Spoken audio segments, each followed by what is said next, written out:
This is Lecture 8 in the series Essentials of Capitalism.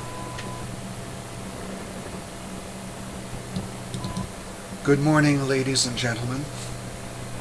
As I open my last lecture in this series, I have to say that I cannot deliver it with the sense that it marks a logical summing up and culmination of the preceding 7 lectures.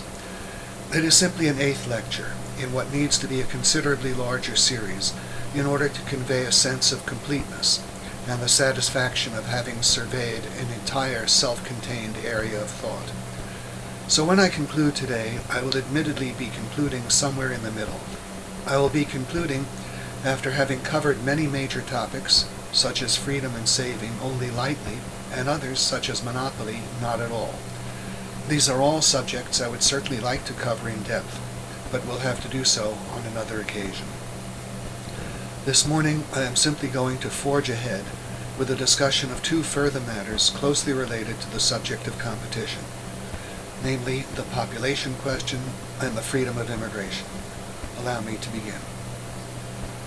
With the notable exceptions of Adam Smith and Frederick Bastiat, the classical economists taught, in sympathy with Malthus, that population growth represents a threat to the average standard of living. As I explained in Lecture 4, in connection with our discussion of private ownership of land and land rent, their belief was that the larger the number of people, the larger the number and poorer the quality of the acres of land and deposits of minerals that must be worked to support them, and at the same time, the more intensive the exploitation of each acre and deposit worked, resulting in diminishing returns. For both reasons, they held, the increases in population and in the number of workers tend to be accompanied by less than proportionate increases in the supply of food and minerals. The clear implication of this doctrine is that there is an inherent conflict of interests among people as their numbers increase. It is tantamount to the claim that man is in the position of the lions in the jungle after all. The lions are at the point of a scarcity of food supply. Man allegedly approaches it with every increase in his numbers. Indeed, Malthus was the inspiration for Darwin, whose writings were in turn the inspiration for the idea of conflict in the more naked form known as social Darwinism. A garbled form of Malthusianism is a root of the ecology movement's hostility to population growth. The fact is, however, that the classical economists' ideas on the effects of population growth are valid only for a stagnant, non-division of labor society. There, everyone lives in the same way as everyone else, as a self-sufficient farmer.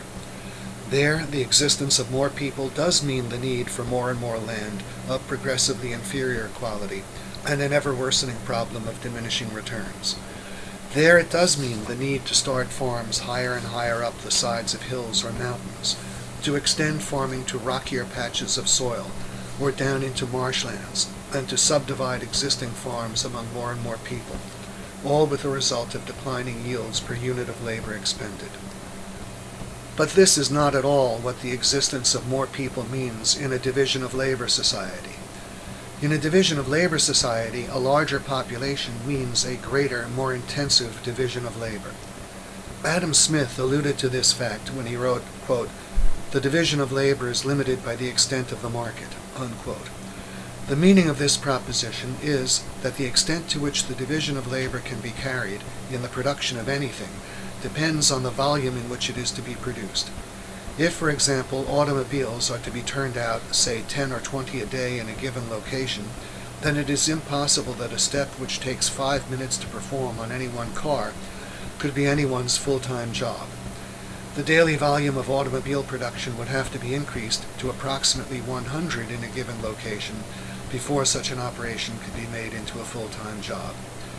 Their daily volume would have to be increased to approximately 1,000 in a given location before an operation requiring only 30 seconds could be made into a full-time job, and so on. Thus, the larger the volume to be produced, the larger the market to be served, the further can the division of labor be carried.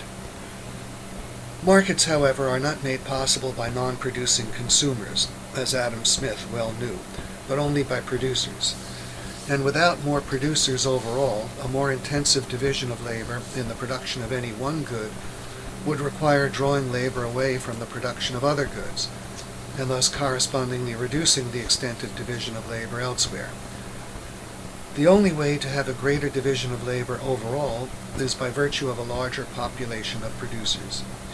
This alone permits the division of labor to be extended in some areas without being correspondingly reduced in other areas. So when we speak of the connection between the division of labor and population, or the division of labor and markets, let us always keep in mind that we are talking about a larger population of producers, and of overall markets that are larger by virtue of the existence of more producers. Keeping this in mind, let us consider some further illustrations of the connection between the division of labor and the size of the population. Consider, for example, why large cities have so many specialized shops and restaurants, which are rarely found elsewhere, and never in any great variety anywhere else. The reason is that the large population of such a city constitutes so vast a market that the statistically most infrequent tastes and interests are present in a great enough absolute quantity to make their accommodation possible.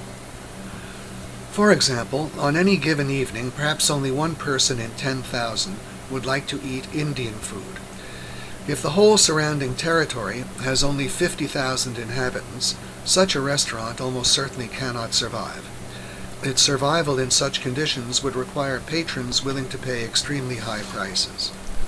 Only then could it be worthwhile for anyone to operate such an establishment.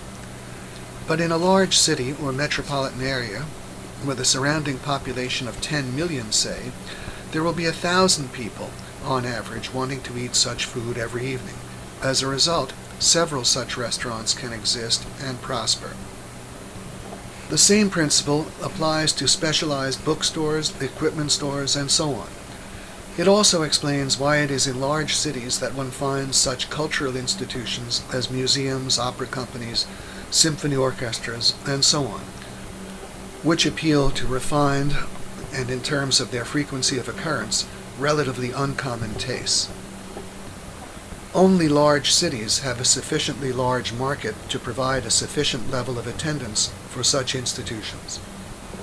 We can observe the advantages of a large population by considering the size of the population necessary for the existence of an economical-sized medical school, say, and then for the existence of medical specializations. Everything we observe here will apply throughout the economic system. Let us assume that an efficient-sized medical school produces 100 new doctors per year. This number, let us assume, is a number that represents enough students to keep the cost of lectures and demonstrations within reason on a per-student basis, and yet not so many students that they cannot obtain sufficient individual consultations and so forth with the faculty. What the actual number of graduates of an efficient-sized medical school really is, I don't know. The figure of 100 is purely hypothetical. Let us assume further that the average graduate of this medical school will practice medicine for 40 years after graduation. This means that ultimately there will be 4,000 graduates of this school in practice at any one time. Finally, let us assume that the average frequency of diseases and accidents and so on that require medical attention is such that in order to keep the average doctor more or less fully occupied, there has to be 1,000 people for every doctor. Well, this implies that a population of 4 million is necessary to provide a market large enough to support one efficient-sized medical school. But this is by no means the end. For suppose that only one doctor in 1,000 is a brain specialist. With a total of only 4,000 doctors, there would be only 4 brain specialists. That is hardly enough to support a journal of brain diseases, to make possible special graduate programs or seminars in brain diseases, and so on. A population of 4,000 brain specialists, however, would make these things possible. But that implies a market constituted not by 4 million, but by 4 billion people. This same kind of radical step-up in the size of the market necessary to make further specialization possible occurs throughout production. Let's go back to the case of automobile production, where I pointed out that for a full-time job to be made out of one specific step that requires 30 seconds per car, volume would have to be approximately 1,000 cars per day in a given location.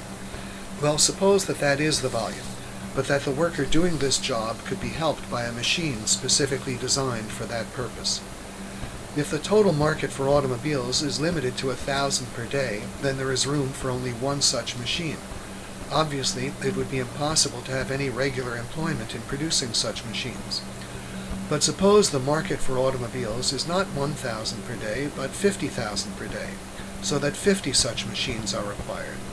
Now it is probably possible to have some people regularly employed just in the production of these machines, who will produce them with greater experience and expertise. Of course, their division of labor cannot go very far. If there is a specific operation in building the machine which takes an hour, say, that operation can certainly not be anyone's full-time job because it occurs so infrequently. A vastly larger market would be required to carry the division of labor to the point where even fairly large size specific steps in the production of these machines could be made into full-time jobs. It is doubtful if we could ever achieve markets so large that we would exhaust all possibilities for carrying the division of labor further in the production of specialized machines and tools. Now, it is necessary to realize how important are the gains a larger market provides, not only in allowing the existence of further specializations and subspecializations, but also simply in allowing existing specializations and subspecializations to be carried on a larger absolute scale. Our medical school example can illustrate this point. Some kind of very small market, say a few hundred people, is necessary to allow one person to specialize as some sort of primitive doctor. A larger market of several millions that permits the existence of several thousand doctors also permits them all to be trained in a medical school and creates the subspecialization of brain specialists. A still larger market increases the absolute number of brain specialists, and here we can easily see something that is vitally important. Namely, if the market is big enough to support 400 or better still 4,000 brain specialists rather than just 4, the likelihood of some important discovery being made about brain diseases is substantially increased. For there will be 400 or 4,000 highly intelligent and experienced people thinking about the problems involved instead of just 4. And whatever any one of them discovers can, of course, be quickly communicated to all the rest, through the journals, seminars, and so on that their number is large enough to support. Again, exactly the same principle applies throughout production. The larger the size of the market, the greater is not only the number of the scientific and engineering specializations and subspecializations, but also the absolute size of all of them. And equally important, the larger the absolute number of innovative individuals prepared to go into the various lines of business. Thus, throughout the economic system, the chances of new discoveries and inventions being made and implemented and quickly communicated throughout the fields concerned are greatly increased, and thus the rate of economic progress accelerates. The potential gains of this kind from a larger sized population in a division of labor society can be thought of in terms of a doubled population having a doubled number of Edisons and Fords and so on. A doubled population even with 1.1 times the number of such innovators is easily capable of overcoming any problems of diminishing returns and poorer quality land and mineral deposits through technological progress, and of doing so by an ever-widening margin. The existence of each additional productive genius serves to raise the productive power of the whole human race, because essentially what he supplies is ideas. Ideas can be used by everyone who has need of them without in any way diminishing their ability to serve others. They are an inexhaustible gift. What we have here in the existence of a larger population in a division of labor society is a further step up in productive power along the lines of the multiplication of knowledge used in production and the raising of the level of such knowledge to a standard set by the most intelligent. For now we have a larger absolute number of the most intelligent, which is bound to mean a more rapidly rising standard of knowledge used in production. The fact that a larger market provides important gains in the form of a more intensive division of labor and a larger absolute size of the various specializations and subspecializations implies the desirability of worldwide free trade.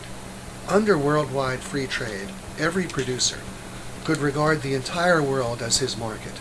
Production could be carried on in each locality on a vastly greater scale commensurate with a world market.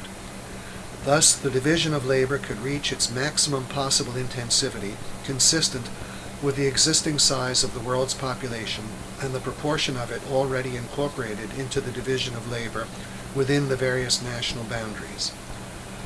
One may believe that already, even with substantial trade barriers, the scientific and engineering professions of all the various countries are essentially integrated, and that knowledge flows freely among them, with the exception, of course, of the communist and other totalitarian countries. This is probably true. But what cannot flow freely, so long as there are trade barriers, is the implementation of scientific and technological progress, in the form of improvements in products and methods of production. If we want that, we need access to all the business talent to be found in the world, which means we need to establish the right of every businessman everywhere to sell us his goods. So long as that is missing, the benefit of the existence of much business talent is largely lost, because it is simply kept out by tariffs and other trade barriers. We are simply deprived of the benefit of the existence of talented foreign businessmen. And of course, we are deprived of the benefit of all the economies of larger scale production that free trade would make possible. The gains from free trade and the consequent access to a larger market can be illustrated by comparing the economic history of the United States with that of Western Europe. The fact that there is free trade among the various states has made the United States into the largest free trade area in the world in terms of population. Because of its substantially greater population than any single West European country, American businessmen were able to produce on a larger scale, with greater division of labor and more efficiency than their West European counterparts. A businessman anywhere in the United States could regard the whole territory and population of the United States as his market, and businesses were able to be built up accordingly. In Europe, on the other hand, tariffs and other trade barriers increasingly tended to restrict the markets of businessmen to the much smaller territories and populations of their respective countries. By the same token, the American people had free access to the greater absolute volume of business talent to be found among its own greater population, while the people of most European countries were increasingly confined to the smaller absolute volume of business talent to be found among their smaller populations. These facts help to explain the more rapid rate of economic progress that prevailed in the United States than in Western Europe until fairly recently. The fact that in recent decades, West European countries have greatly reduced their tariffs and other trade barriers against one another under the aegis of the common market has contributed to their rapid rate of economic progress in this period. Now, to a substantial degree, businessmen in any one member country can regard the populations of all the rest as part of his market. The combined population of these countries, incidentally, counting that of the newer members, somewhat exceeds the population of the United States. The result has been an intensification of the division of labor within Western Europe, and a much greater ability of the citizens of each member country to gain access to the talents of businessmen in the other member countries. The advantages of the United States from internal free trade and the gains derived from freer trade within Western Europe would be dwarfed by those derived from fully free trade on a world basis. But free foreign trade ultimately requires a policy of laissez-faire domestically. We have seen how government interference in the labor market causes free trade to result in mass unemployment, which leads to the abandonment of free trade. Similarly, government subsidy programs are incompatible with free trade. A government cannot, for example, try to raise the price of wheat in its country above the world market level, and at the same time allow the free importation of foreign wheat.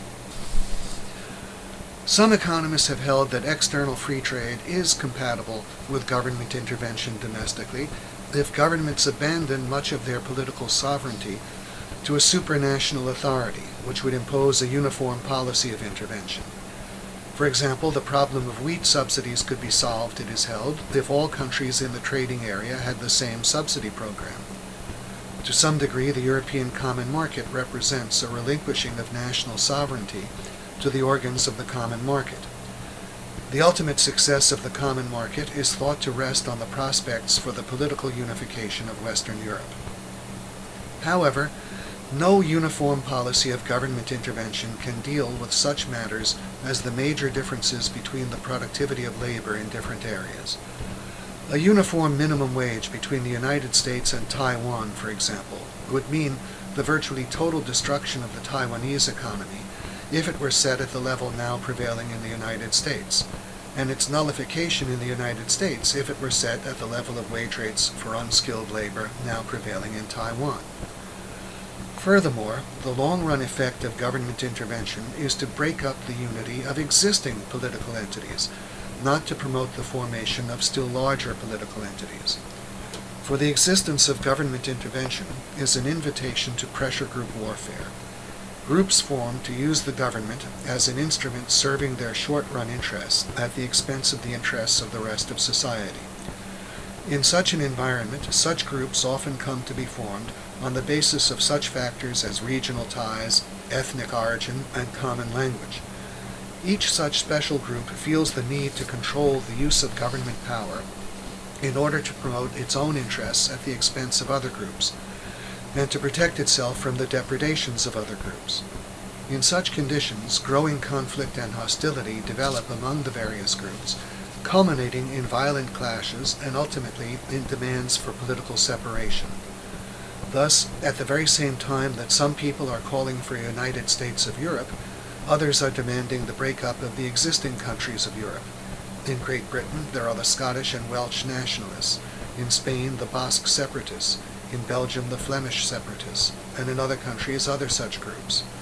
Thus, international free trade and the gains to be derived from the international division of labor ultimately require the existence of domestic free trade, of laissez-faire capitalism. We have established that in a division of labor society, a larger sized population, far from reducing the average standard of living, actually increases it. This demonstration by no means implies, however, that the ideal arrangement would be the highest possible birth rate, or that birth control measures operate to hold down the standard of living. There is an important difference between a large-sized existing population, made up of self-supporting adults, and a rapidly growing population, composed of a high proportion of dependent children. Under modern conditions, rapid population growth, achieved by means of a high birth rate, represents a reduction in the standard of living of those who must support the children. It did not have to mean that earlier in our history, when children performed labor on their parents' farms from an early age, but it does in conditions in which parents want to give their children the advantages of a prolonged education, and in which the children cannot be self-supporting for perhaps 18 to 25 years. Too rapid population growth caused by a too high birth rate is almost impossible, however, in a society which is not dominated by religious mysticism, and in which parents are financially responsible for the costs of raising their own children. For then, the parents simply consider the cost they will have to bear and act accordingly. The only way a problem of population growth can be created in these circumstances is insofar as the government taxes the general public to pay for the costs of raising children. Then people can have children at little or no cost to themselves, and the bill is sent to the taxpayers. Welfare allowances geared to family size, so-called family assistance allowances, and public education are examples of measures of this type. I want to address the issue of free immigration. I believe that free immigration is to the long-run material self-interest of the people of a capitalist country. I have to stress that I am talking about a capitalist country. If a country has a welfare system, tax-supported hospitals and schools, public housing, and so on, and the immigrants come to take advantage of these offerings, the effect is a dead loss to the present inhabitants of the country, who have to pay the costs. So I am talking about a country without such things, a country in which the immigrants must be fully self-supporting and themselves pay for whatever they receive. I am also talking about a country which places absolutely no economic disabilities on immigrants, neither direct nor indirect. That is, a country without minimum wage laws, pro-union legislation, or any other legal obstacle to the immigrants gaining employment, starting businesses, buying land, and so on. Under such conditions, the freedom of immigration must ultimately prove economically beneficial to everyone, because among the immigrants and among their descendants will be individuals of great talent, capable of achieving great things in a free country, but who would be stifled and be able to contribute little or nothing in the lands of their origin. In effect, the freedom of immigration into a free country from countries that are less free or unfree is a vital means of unlocking human talent and increasing the gains from the pyramid of ability. As one very simple example, let us ask ourselves what would have been the effect on Andrew Carnegie, and not just on the American, but on the world steel industry, if he had been prevented from immigrating to the United States and confined to the less free environment of Scotland and Great Britain.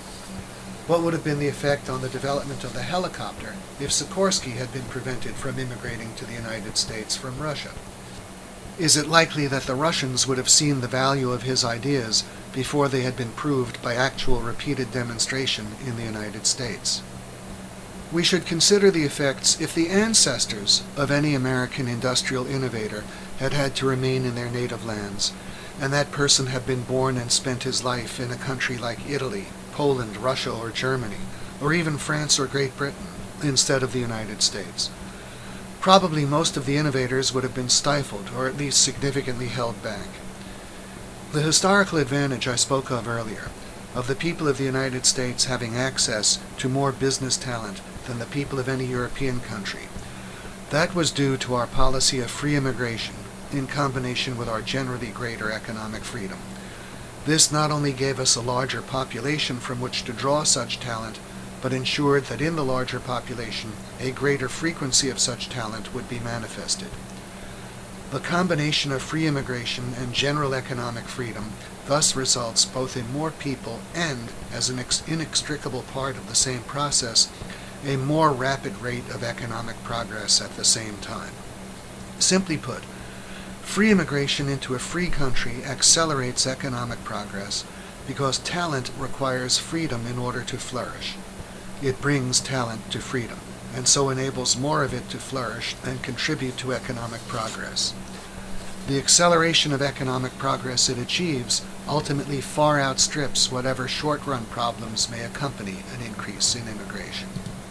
I want to refute the arguments advanced against the freedom of immigration and the population growth it causes. 1.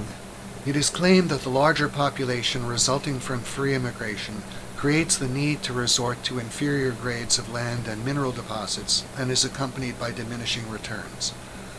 I have already answered this argument in connection with my discussion of population growth and private ownership of land. Here I will only add an additional criticism that applies particularly when the population growth results from immigration. And that is that the immigration can be accompanied by the importation of additional raw materials along with the additional people. Imagine, for example, that the workers of the British steel industry migrated to the United States and became steel workers here. This would not mean that the iron ore they require must be taken from the Mesabi Range in Minnesota. Very probably, it would simply mean that iron ore that used to go from Labrador to Britain will now go from Labrador to the United States. This example, I think, points up the fact that those who fear population growth are thinking in terms of a non-division of labor society in which people work the land and in which more people in a territory means more working of the land in that territory. Actually, immigration into towns and cities has no necessary connection with the extent to which the land and mineral deposits of the surrounding territory must be worked, because the towns and cities can draw their raw materials from anywhere in the world. The notion that more people in a country must mean a higher ratio of labor to land in that country simply does not apply in a division of labor society. 2. It is claimed that a larger population must reduce the productivity of labor because it means a higher ratio of labor to capital goods, or what is the same thing, less capital goods per worker. Those who advance this argument believe that population growth and increases in the supply of capital goods are independent processes. Capital accumulation, they believe, is determined simply by saving, which allegedly has no connection with the growth of population. Now, the fact is that a larger labor force is itself the cause of a larger supply of capital goods. A larger labor force, together even with an unchanged supply of capital goods, results in an increase in total production. This no one can deny.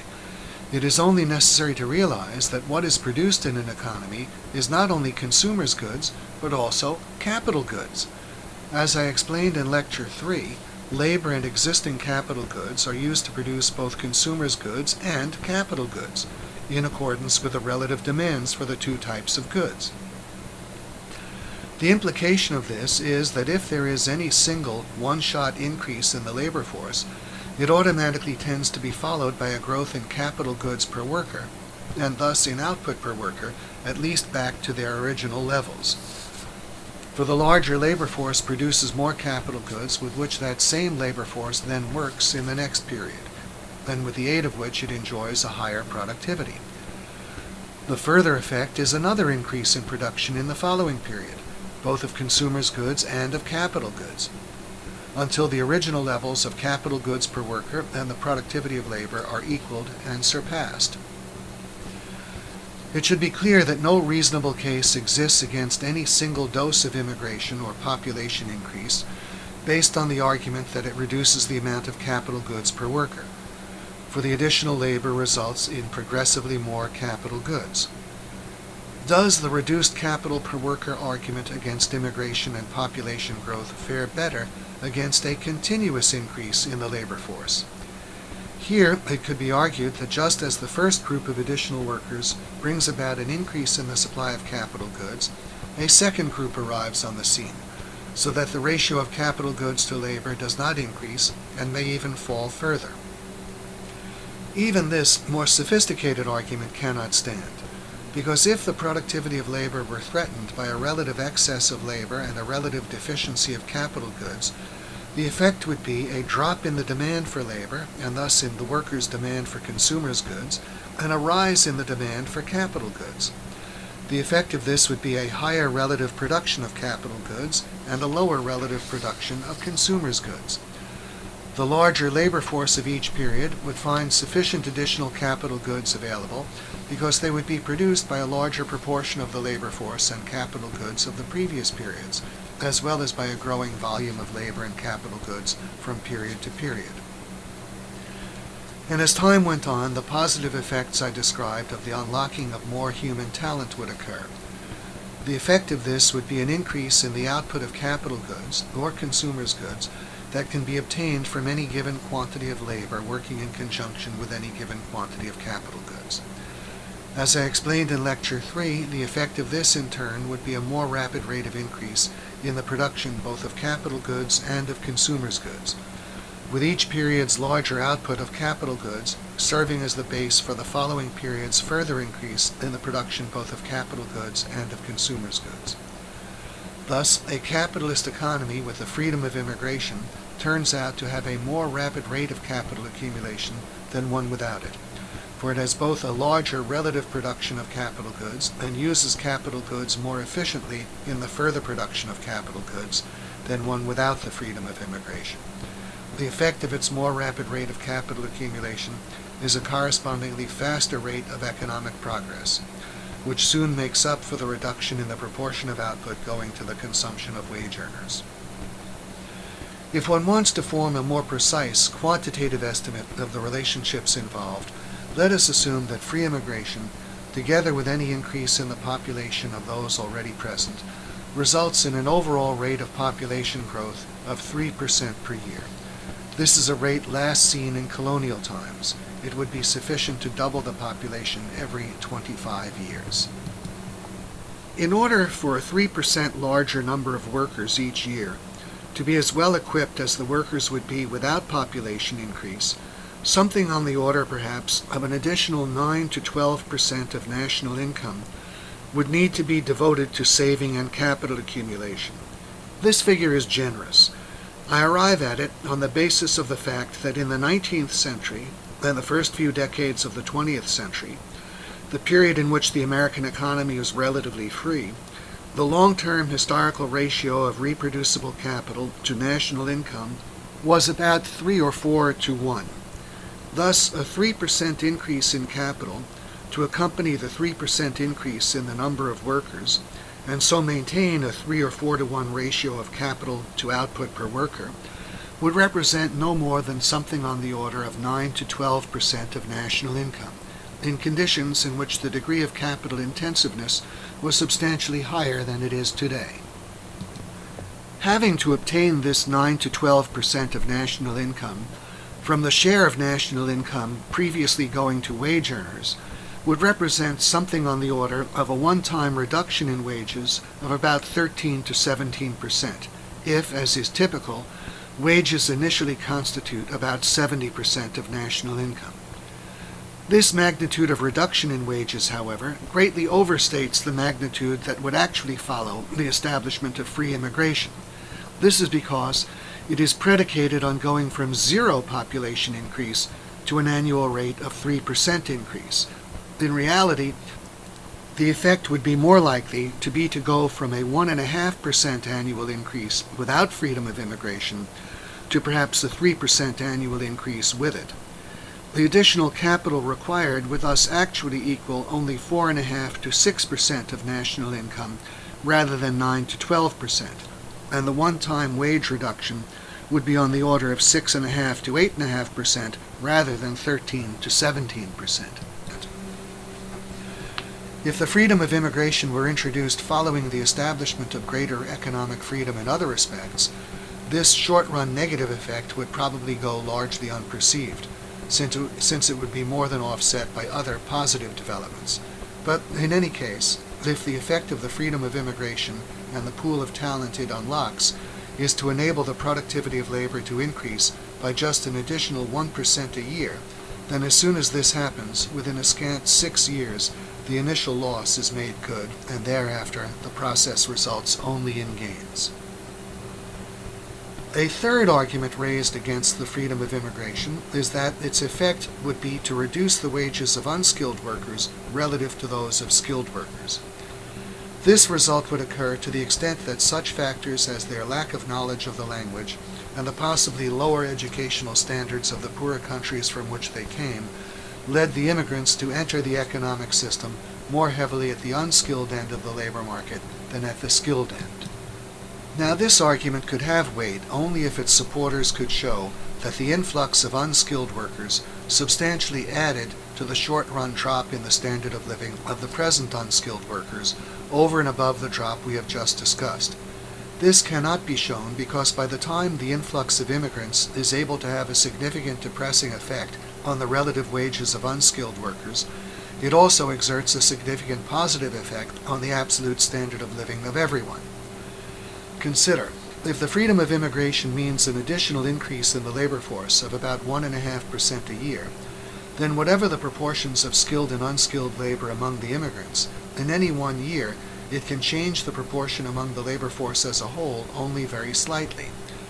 As a hypothetical illustration, if initially half the labor force is skilled and half unskilled, while among the immigrants only 1/3 are skilled and 2/3 are unskilled, the effect in 1 year is to change the overall composition of the labor force to a little more than 49.75% skilled and a little less than 50.25% unskilled.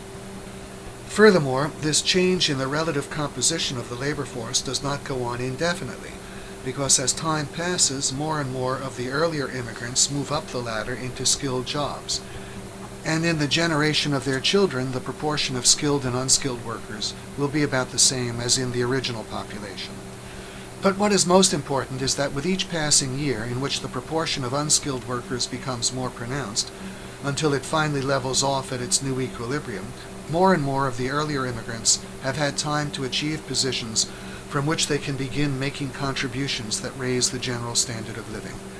Thus, after 10 years, say, while the overall proportion of unskilled labor has risen in our hypothetical example from 50% to a little more than 52.25%, there will be immigrants who have established their own businesses and introduced important innovations, having a growing impact on the rest of the economic system and operating to raise the standard of living of everyone.